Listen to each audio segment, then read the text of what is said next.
Assalamualaikum warahmatullahi wabarakatuh. Masih di channel Fitriati LM. Kali ini kita akan membahas bentuk normal Chomsky dengan subbagiannya adalah algoritma CYK untuk tata bahasa bebas konteks. Algoritma CYK di sini merupakan algoritma parsing dan keanggotaan atau membership untuk tata bahasa bebas konteks. Kita lihat di sini, syarat untuk penggunaan algoritma ini adalah tata bahasa harus berada dalam bentuk normal Chomsky. Ya, objektif dari algoritma ini adalah untuk menunjukkan apakah suatu string dapat diperoleh dari suatu tata bahasa bebas konteks.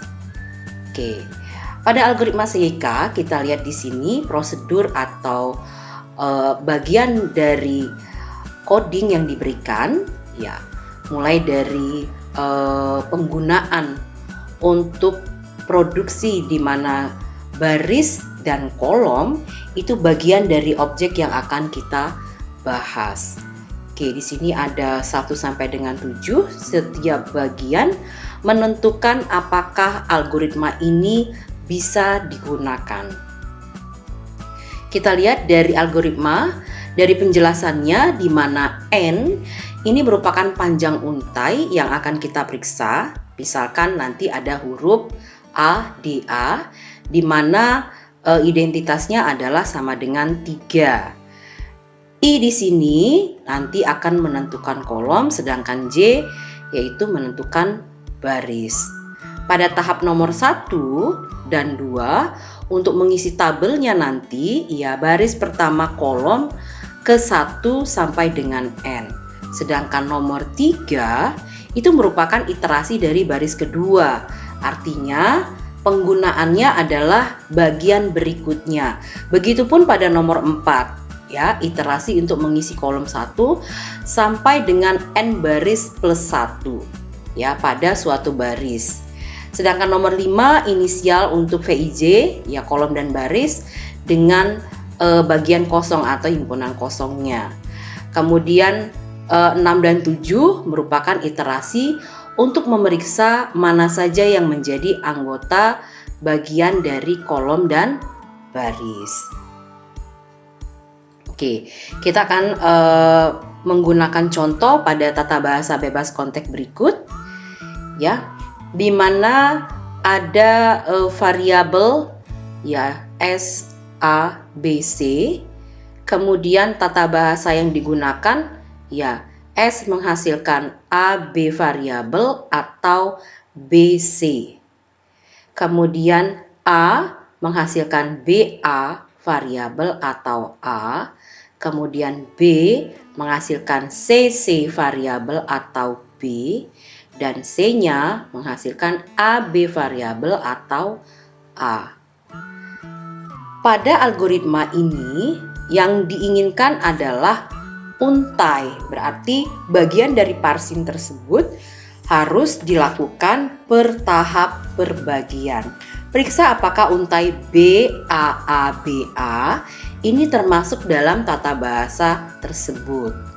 Ya, kita lihat bagaimana cara menggunakan atau cara penyelesaian dari algoritma CYK yang menggunakan kolom dan baris.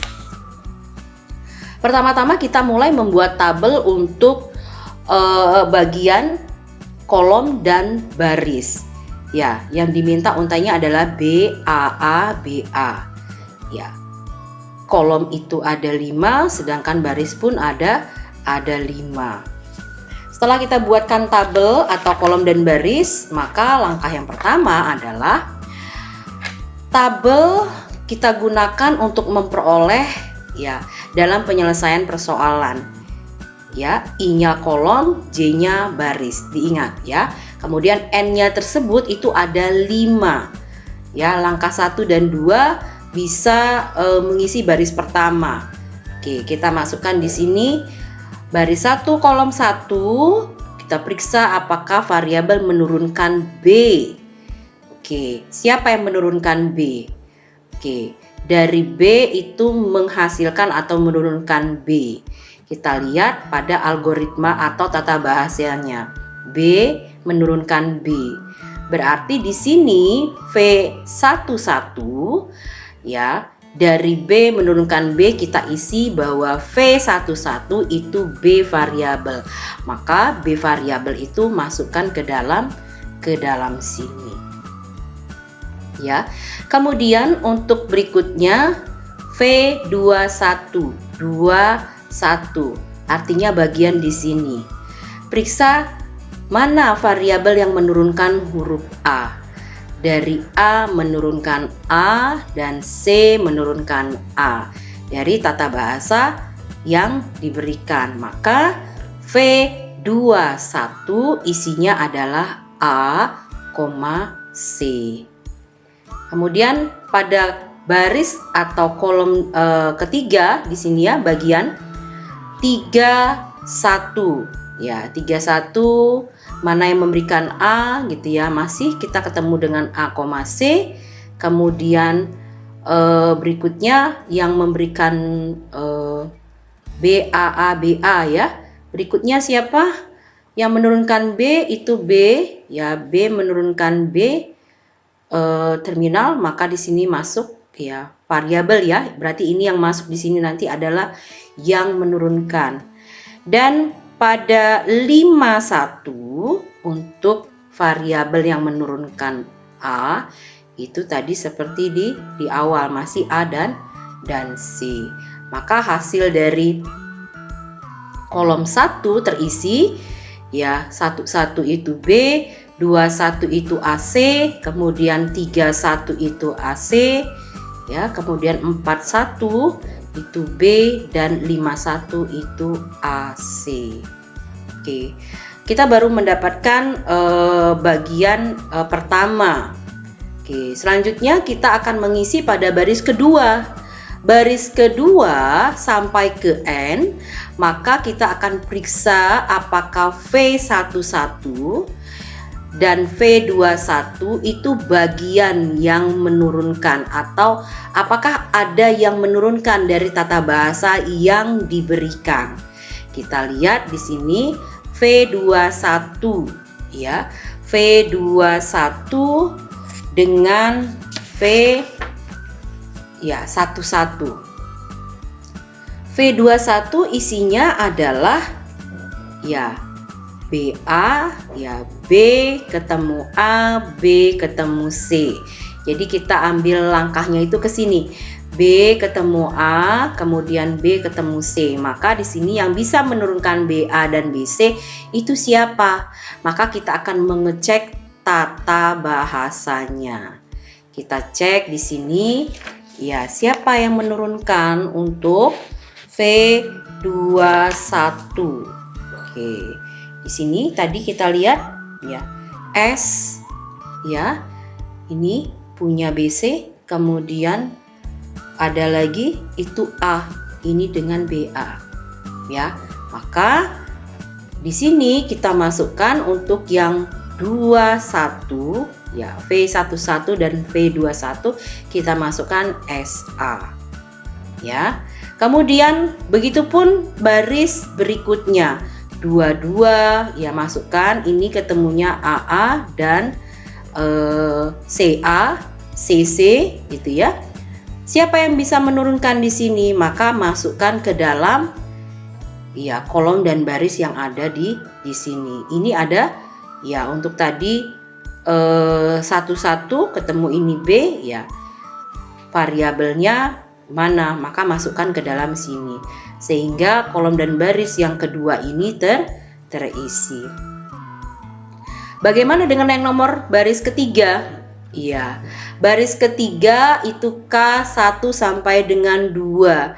Artinya V11 dan V22 ini 11, berarti SA ya, dan 31 ya, 31. Di sini ini 31 dan V22. Ini 22.